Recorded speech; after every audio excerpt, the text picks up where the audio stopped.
सिंहासन 32 के अंतर्गत राजा भोज को सिंहासन की दूसरी पुतली द्वारा इस प्रकार कहानी बताई गई। अद्भुत सिंहासन को प्राप्त करने के पश्चात विक्रमादित्य पूर्ण निष्ठा के साथ अपनी प्रजा का पालन करने लगे। राज्य के चारों ओर सुख ही सुख था। एक दिन घुड़सवारी करते करते विक्रमादित्य पर्वतों के समीप जा पहुंचे। उन्होंने देखा वहां पर्वत पर एक साधु तपस्या में लीन। घोड़ा वहीं छोड़कर वे साधु के समीप पहुंचे और मौन अभिवादन कर लौटने लगे। उनके शिष्टाचार से प्रसन्न होकर साधु ने उन्हें एक दिव्य फल प्रदान किया और कहा कि इसका भक्षण करने वालों को निश्चय ही पुत्र प्राप्ति होगी। साधु से फल लेकर राजा प्रसन्नचित्त हो उन्हें शीश नवाकर वहां से लौट चले। राजा ने वह फल अपनी रानी को दिया और उसके गुणों के विषय में भी बताया। रानी ने वह फल एक नगर कोतवाल को दिया। उस कोतवाल से रानी को विशेष लगाव था। नगर कोतवाल के द्वारा वह फल एक वेश्या तक पहुंचाया गया और वेश्या द्वारा फिर राजा के समक्ष प्रस्तुत किया गया।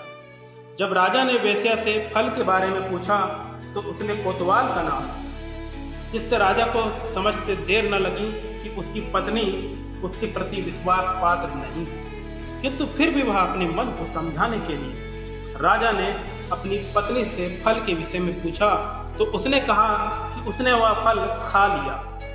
तब राजा द्वारा फल दिखाए जाने पर रानी के पैर तले जमीन खिसक गई। रानी का यह छल राजा से सहन न किया जा सका और वह सब कुछ त्याग कर तपस्या के लिए वन में चला गया। जब देवराज इंद्र को विक्रम के इस प्रकार राज्य छोड़कर चले जाने का पता चला तो राज्य की सुरक्षा हेतु उन्होंने अपना देव वहां भेजा। बहुत समय पश्चात विक्रमादित्य का मन अपने राज्य और प्रजा के लिए विचलित हो उठा। उसी क्षण वह अपने राज्य के लिए चल पड़ा।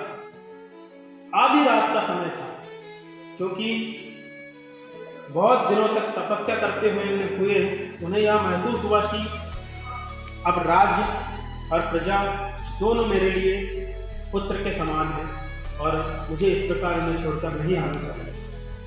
देखते हैं आगे क्या होता है। आधी रात का समय था।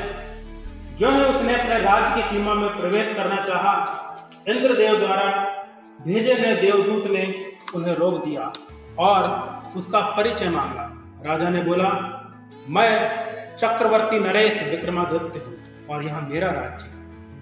विक्रमादित्य बैरागी हो चुका है और वह वन में अखंड साधना में लीन है। यदि फिर तू स्वयं को विक्रमादित्य बता रहा है तो मुझसे द्वंद्व युद्ध कर मुझे हरा कर दिखा, ऐसा देवदूत ने विक्रमादित्य से कहा। अगले ही पल दोनों आमने सामने थे। उस देवदूत को हराने में विक्रमादित्य को अधिक समय नहीं लगा।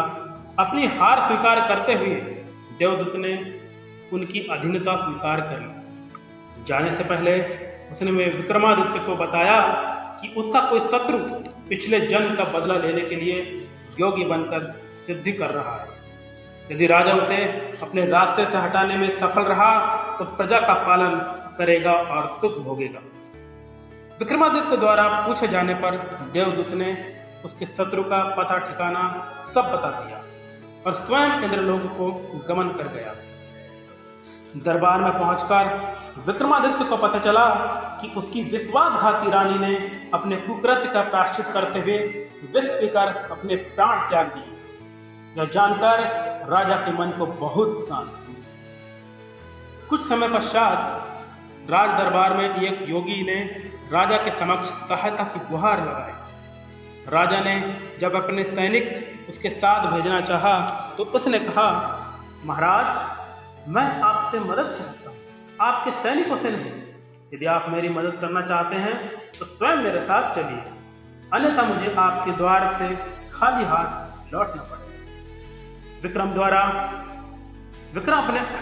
विक्रम अपने द्वार पर आए याचक को खाली हाथ नहीं लौटा सकता था, अतः उसे योगी के साथ जाना पड़ा। विक्रमादित्य को लेकर योगी एक सैन्य कक्ष में पहुंचा। वहां उसने विक्रम से पेड़ पर लटके एक बेताल को लाने के लिए कहा। बेताल एक मुर्दा था जो अपने पूर्व जन्म के कर्म के कारण पेड़ पर उल्टा लटका हुआ था। योगी को सिद्धि प्राप्ति के लिए उसकी आवश्यकता थी। राजा पेड़ के पास पहुंचा, पेड़ पर लटके बेताल को उतारकर अपने कंधे पर डाला और चल पड़ा। बेताल ने कहा, राजन, रास्ता आराम से कट जाए इसके लिए मैं तुम्हें एक कथा सुनाता हूँ, किंतु मेरी कथा में को मौन रहकर ही सुनना। यदि रास्ते में तुम्हारे मुंह से एक भी बोल फूटा तो मैं वापस उसी पेड़ पर चला जाऊंगा। विक्रम के चलते ही बेताल ने कथा प्रारंभ की। कथा पूरी होने पर राजा उस कथा के विषय में कुछ पूछ बैठा, जिसके लिए स्वयं बेताल ने ही उसे उकसाया था। अब क्या था? बेताल राजा के कंधे से उतरकर शमशान के उसी पेड़ की ओर उड़ चला। 24 बार यही क्रम चला। विक्रमादित्य बेताल को पेड़ से उतार कर लाता, बेताल उसे बोलने के लिए उकसाता और उसके बोलते ही फिर से वापस उसी पेड़ पर चला जाता।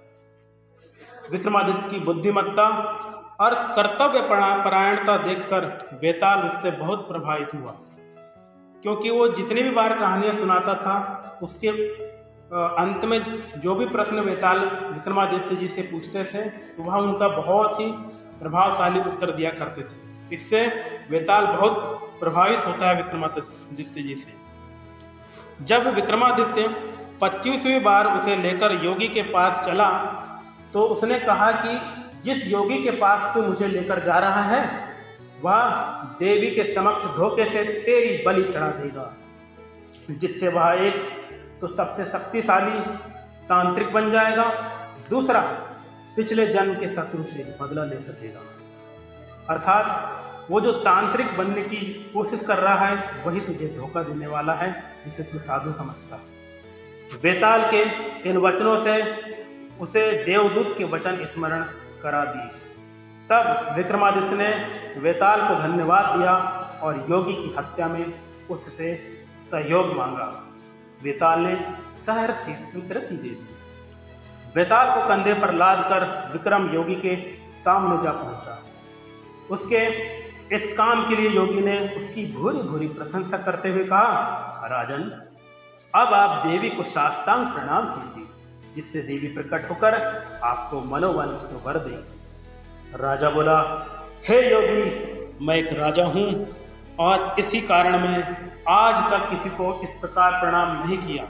यदि पहले आप मुझे देवी को साष्टांग प्रणाम करके दिखाएंगे तो मुझे ऐसा करने में आसानी होगी। योगी राजा की इस बात को टाल न सका और ज्यों ही उसने देवी के समक्ष साष्टांग प्रणाम किया, राजा ने अपनी तलवार से उसकी गर्दन काट डाली। देवी ने बलि स्वीकार कर लिया। तत्क्षण वहां देवी साक्षात प्रकट हुई। तब राजा ने उसे साष्टांग प्रणाम किया। आशीर्वाद स्वरूप देवी ने उसे 2 बेताल उसकी सेवा में प्रदान किए, जिनसे वह अपनी इच्छानुसार कार्य ले सकता था। आशीर्वाद देकर देवी अंतर्धान हो गई और राजा अपने महल लौट आया। इस प्रकार द्वितीय पुतली ने यह कहानी की समाप्ति की। आगे हम जानेंगे अगली पुतली द्वारा किस प्रकार 25 कहानियां सुनाई जाती हैं। बहुत बहुत धन्यवाद।